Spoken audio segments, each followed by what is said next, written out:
El Señor les bendiga grandemente. Es un gozo volver a estar con ustedes. La palabra gozo es muy importante en la Biblia y en Juan capítulo 15 Jesús desarrolla el tema del gozo cumplido. Pero quisiera ir con ustedes al Evangelio de Juan capítulo 6 a partir del verso 7. Felipe le respondió: 200 denarios de pan no bastarían para que cada uno de ellos tomase un poco. Y Andrés, uno de los discípulos, hermano de Simón Pedro, le dijo a Jesús: aquí hay un muchacho que tiene 5 panes y 2 peces más. ¿Qué es esto para tantos? Entonces Jesús dijo: haced recostar a la gente. Y había mucha hierba en aquel lugar y se recostaron como un número de 5,000 varones. Y tomó Jesús aquellos panes y habiendo dado gracias, los repartió entre los discípulos y los discípulos entre los que estaban recostados. Asimismo de los peces, ¿cuánto querían?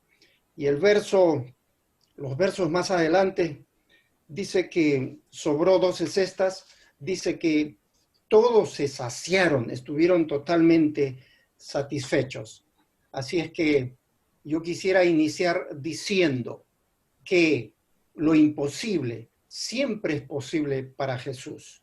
Quisiera que repitas conmigo: lo imposible siempre es posible para Jesús. Y vamos a entregar este tema al Señor.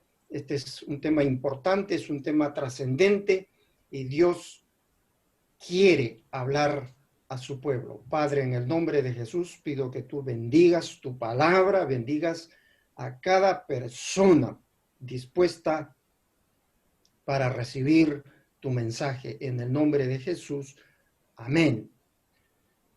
No sé cuántos recuerdan a William Booth, pero William Booth era un pastor metodista, predicador, que fundó lo que se llama hoy el Ejército de Salvación. Es una denominación muy grande, pero su propósito fue ayudar a la evangelización y también a proveer alimento para los más necesitados de su época en 1865, cuando en el Reino Unido, en Inglaterra, estaban sufriendo ciertas situaciones políticas y sociales muy difíciles. Así que este William Booth es uno de los 100 hombres más reconocidos a nivel mundial en la historia del Reino Unido. Bueno, mi tema en esta oportunidad, como he mencionado, trata de mostrar que lo que es imposible para el hombre es posible para Jesús. Y hay que recordar que hay 2 elementos básicos para la subsistencia. Uno es el agua y el otro son los alimentos. Jesús en este pasaje alimenta a más de 5,000 hombres y el dato sociológico que muchos utilizan al hablar de este pasaje se refieren a 15, 20,000 personas, porque ahí no están considerados las mujeres ni los niños. Muy bien, ¿qué es lo que Dios tiene para nosotros? Bueno, Dios siempre tiene un milagro y quiere hacer un milagro, y de eso quiero enseñarles hoy. El propósito de cada milagro de Jesús es para que usted crea en Jesús y creyendo en Él tenga vida eterna en su nombre. La primera cosa que quiero mencionar es que nuestra fe requiere experiencias de fe para confiar en Él. Este milagro de los 5 panes y los 2 peces se realiza en Tiberias, la zona de Galilea, y está precedido por 3 milagros. El primer milagro, el milagro de las bodas de Caná de Galilea, donde Jesús convierte el agua en vino. El segundo milagro, el milagro que tiene que ver con la sanidad del hijo de un oficial. Y el tercer milagro, el milagro en Betsaida, un hombre paralítico que estaba 38 años enfermo. Algo muy importante que quiero que grabe en su mente y en su corazón. Nadie reclamó en ningún momento que los milagros de Jesús eran falsos. Y esto es muy importante para la evidencia histórica. Existen en la vida de Jesús milagros restauradores, como la sanidad del paralítico de Betsaida. Hay también los milagros transformadores, como el del agua en vino. Y la alimentación de los 5,000 es un milagro creador. Apunta eso, por favor. Es un milagro único porque incluye a muchos testigos participantes. Segundo, apunta esto, es único porque es un milagro creador, que significa que Jesús hace algo de la nada. Y esta es una muestra de la identidad de Jesús como Dios en su total humanidad. Para eso hacía los milagros. Por eso es importante este milagro. Es el único milagro mencionado en los 4 evangelios, al igual que la resurrección. Así que este milagro es muy importante, porque tiene evidencia histórica no solamente de una persona o dos que experimentan el milagro, sino de 15, 20, 25,000 personas que fueron alimentadas por Jesús con 5 panes y 2 peces. El otro milagro similar al de la alimentación de 5,000 es la de 4,000 en Decápolis y está relatado en el libro de Mateo. La segunda cosa que quiero mencionarles es que nuestra fe es probada algunas veces por Jesús. ¿Qué quiere decir esto? Quiere decir que el relato cita, por ejemplo, a Felipe, uno de los discípulos. Y tome nota de esto, Felipe es una persona especial, era de Betsaida, y es mencionado en Juan capítulo 1, verso 43 al 49, que él es quien le avisa a Natanael, ya hemos encontrado al Mesías, es Felipe. Y luego, en el capítulo 14, verso 8, encontramos que Felipe en el diálogo con Jesús le dice, muéstranos al Padre y nos basta. Así que Felipe es importante. Tal vez uno de ustedes tiene el espíritu de Felipe, la característica de Felipe, que es una persona muy inteligente, muy capaz, sabe hacer preguntas, es una persona que tiene lógica, que usa mucho la razón. Y miren, este Felipe, yo le llamaría como un discípulo probado. Jesús, en su experiencia sobre el milagro de los panes y los peces, se dirige especialmente a Felipe y le dice, cuando alzó Jesús los ojos y vio que había venido a él gran multitud, dijo a Felipe, no le dijo a Andrés ni a los demás discípulos, le dijo a Felipe, ¿de dónde compraremos pan para que coman estos? Pero esto decía para probarle, porque Jesús sabía lo que tenía que hacer. Felipe le responde, 200 denarios de pan no bastarían para que cada uno de ellos tomase un pan. Así que Felipe podríamos considerarlo como un símbolo del intelectualismo racional. Su respuesta a Jesús es una respuesta matemática exacta, con una lógica muy impresionante. Felipe responde a Jesús, ¿sabes qué, Jesús? Aunque trabajáramos 7 u 8 meses todos los días, no podríamos darte de comer a estas personas. Yo creo que hay un poco de sarcasmo ahí al decirle, Jesús, 200 denarios de pan no van a alcanzar, Jesús. El denario era una moneda legal de plata que se utilizaba en el Imperio Romano y su equivalente era más o menos como hoy podría ser $2. Así que el cálculo de Felipe de alimentar a 5,000 personas estaba haciendo él una matemática muy exacta. En los tiempos de Jesús, un denario era el salario de un día de trabajo. Así que 200 denarios sumen. ¿Cuántos días eran? Eran más de 7 meses.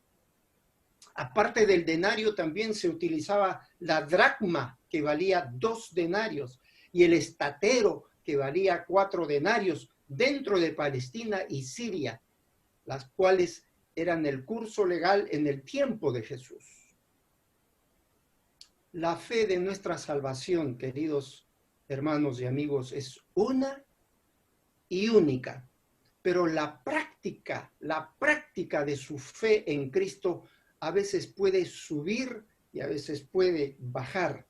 No sube ni baja su salvación, porque Dios no juega con la salvación. Sí sube y baja su confianza en Jesús.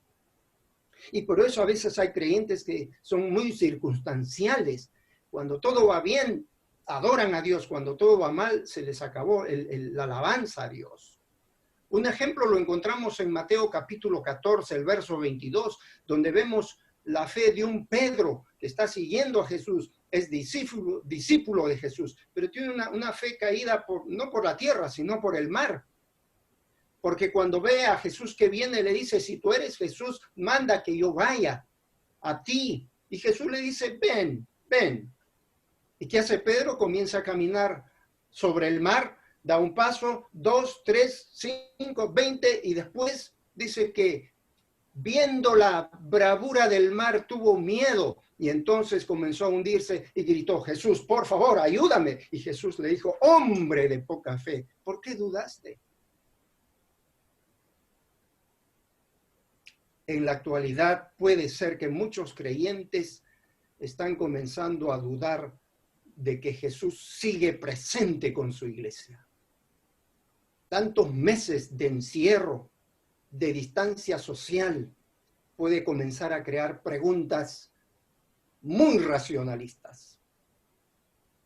¿No pasa eso en nuestras vidas a veces? Claro que pasa. Nos falta la fe como la de Pedro. Felipe es un ejemplo de un discípulo probado y a veces nuestra fe, Dios autoriza que tiene que ser probada para aprender la humildad, para aprender a confiar en Jesús, para tener total dependencia de Dios y aferrarnos única y exclusivamente a sus promesas. Jesús está preguntando a cada uno de ustedes, Jesús le está preguntando a la iglesia. Él quiere conocer su corazón. ¿Cuál será la respuesta de ustedes? ¿Confío en ti, Jesús? ¿O comienzan las preguntas racionalizadas? ¿Ser intelectual no es malo? Yo soy un intelectual, soy formado académicamente, pero estoy profundamente convencido que la fe siempre tiene que someter a la razón, no a la inversa. Si uno hace eso y pone la razón encima de la fe, ha entrado en problemas muy delicados. En tercer lugar, nuestra fe por Jesús se agiganta cuando le dejamos actuar a Jesús. Andrés es un ejemplo de un discípulo ejecutivo. Apunte eso. Andrés es ejecutivo. Me encanta el corazón de Andrés. Fue Andrés que reaccionó y buscó una posible solución. Porque la pregunta, lo más probable es que todos los discípulos la escucharon, aunque se dirigió a Felipe Jesús. Pero Felipe encontró a un niño que tenía 5 panes y 2 peces y le dijo a Jesús, Jesús, aquí hay uno que tiene 5 panes y 2 peces. Tal vez Andrés está recordando los 3 primeros milagros que Jesús ya ha hecho junto con sus discípulos. Yo veo a un Andrés negociando con el niño y diciéndole, ¿sabes qué? Mira, nada malo va a pasar, vamos a darle los peces y los panes a Jesús.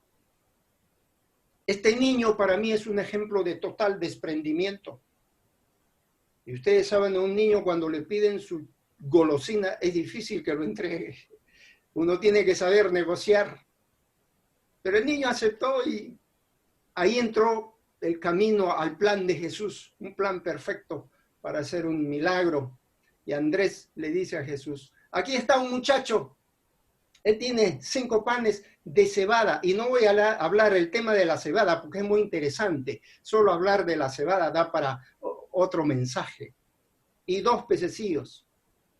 Pero miren la crisis de Andrés también, él agrega su respuesta a lo siguiente, ¿qué es esto para tantos?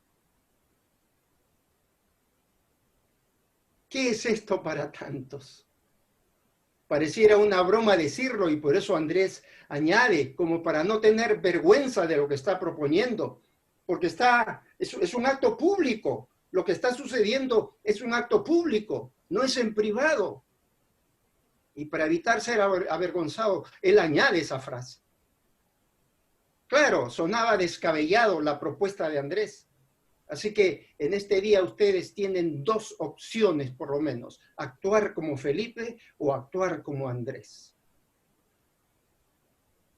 Algo que me ha llamado la atención, pregunté hace unos días, ¿en cuántos segundos muere una trucha? A los que les gusta trucha, ¿saben en cuántos segundos muere una trucha después de que lo sacan del agua? Bueno, me he quedado sorprendido, 12 a 15 minutos.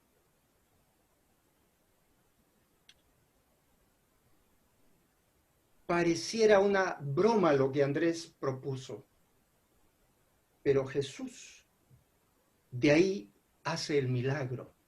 Y la próxima cosa que quiero compartir es que nuestra fe por Jesús se agiganta justamente en situaciones difíciles. Jesús es un ejemplo de discipulador compasivo. Apunte eso, por favor.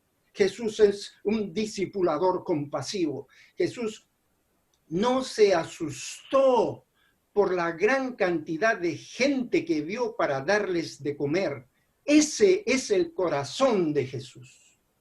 Él tuvo compasión, él miró la necesidad, él sabía lo que tenía que hacer, él sabía en su corazón lo que iba a hacer con esta gente.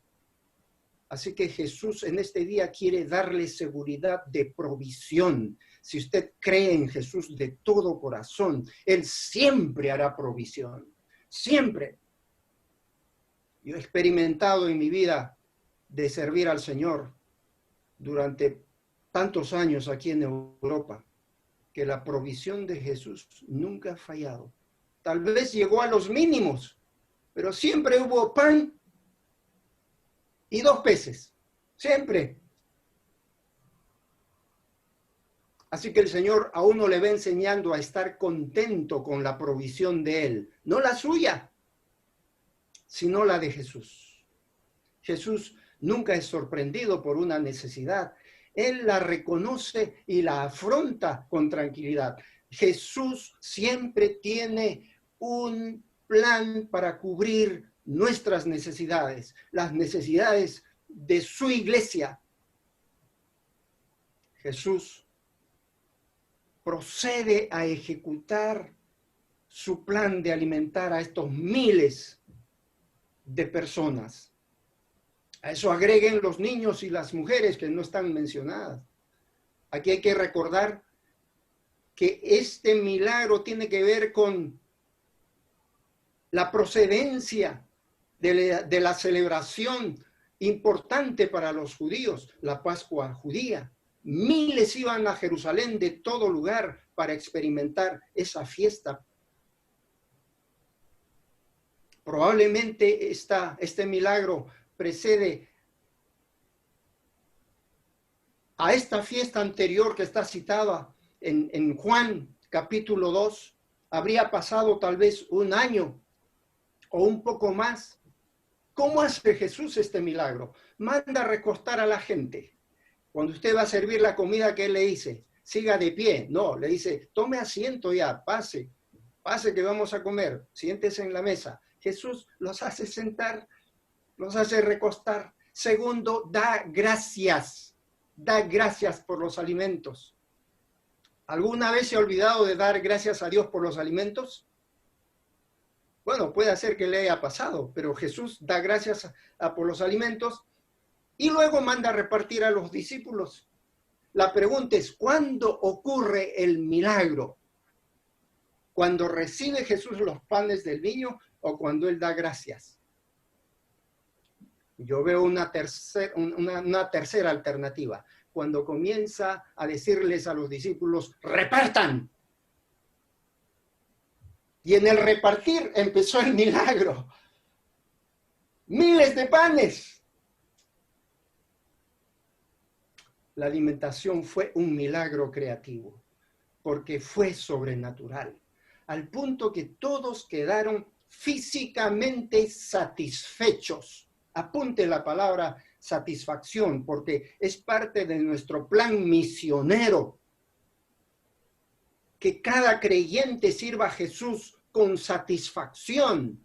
En este caso es una satisfacción física de alimentación, pero también podemos hacer una comparación, una analogía y decir que también tiene que ser una alimentación espiritual, una satisfacción espiritual con Jesús.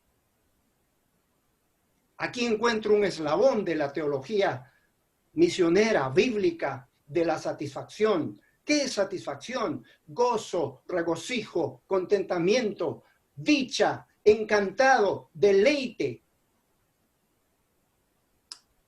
Crea en los milagros de Jesús y su fe crecerá. Créalos, crea en los milagros de Jesús y tendrá contentamiento, satisfacción de su vida cristiana. ¿Cuántos de ustedes viven satisfechos, pregunto, de haber entregado sus vidas a Jesús? La satisfacción es plenitud de gozo. Por eso la Biblia dice, en su presencia hay plenitud de gozo.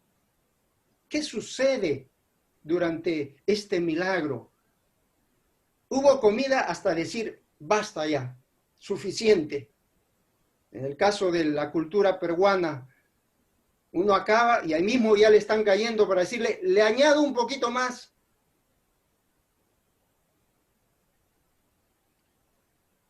Y creo que la mayoría opta por el segundo plato.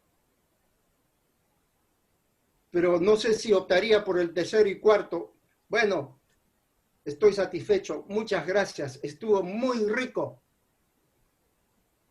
Yo estaba preguntando estos días cómo se dice en la cultura peruana el tema de que hay tanta comida que ya uno está tan impresionado por la comida.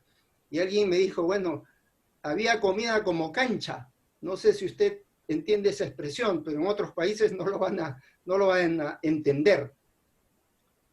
Algunos dirían, técnicamente había más que suficiente o había de sobra. Bueno, sobró tanto que 12 canastas se necesitaron, y las canastas en el contexto judío no eran pequeñitas, eran muy grandes. Hubo mucha comida en este milagro. Las 12 canastas significan que Jesús tiene poder para proveer mucho más de lo que sus hijos necesitan. Jesús satisfizo el hambre, sobró mucho más de lo que había al principio. ¿Cuál es la lección? Que Jesús nunca deja a nadie sin recursos. Él siempre cubre las necesidades fundamentales. Jesús quiere hacer lo mismo en su vida, en estos días, en estas semanas, en este año, en los próximos años. Y hay que orar y clamar, Señor Jesús, protege nuestros trabajos, protege nuestra salud, guárdanos del mal como Él nos enseñó a orar. Tenga fe en Jesús. Podemos actuar como Felipe con cálculos humanos o como Andrés, como ejecutivos en la misión cristiana. Pero mejor si actuamos como el niño, que aprendemos a darlo todo, confiando en que no se va a quedar sin comer. Entrega a Jesús sus 5 panes y sus 2 peces. Entrégalos. No tengan ninguna sombra de duda que Él nunca le hará faltar.